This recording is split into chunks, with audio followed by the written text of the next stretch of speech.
চলুন দেখি বন্ধুরা, আপনার পার্টনার কি আপনাকে কল মেসেজ করবে? এই মুহূর্তে আপনার পার্টনারের হিলিং চলছে। আপনার পার্টনার সঙ্গে আপনার যদি কোনো কিছু হয়েছে, তো আপনার পার্টনার একটু হার্টব্রোক হয়ে আছে, তো এই মুহূর্তে ওনার হিলিং চলছে। তো এই মুহূর্তে তো করবে না মনে হচ্ছে। ঠিক আছে, কবে করবে আমি দেখে নিচ্ছি, কারণ উনি স্টাক হয়ে আছেন। স্টাকনেস থেকে উনি বেরাতে পারছেন না। ওভার লজিক্যাল মাঝে মাঝে হয়ে যাচ্ছে, ওভার থিঙ্কিং হচ্ছে। স্টাকনেস থেকে ওনাকে বেরাতে হবে, না হলে হবে না। 6 অফ সোর্স, উনি এই মুহূর্তে শান্তি চাইছেন, ওনার লাইফে শান্তি নেই।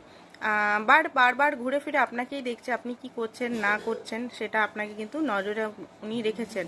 নেক্সট দেখি যে উনি কবে কল মেসেজ করবেন। দেখুন, একটা সাইকেল আপনাদের চলছে, সাইকেলটা পূরণ হবে।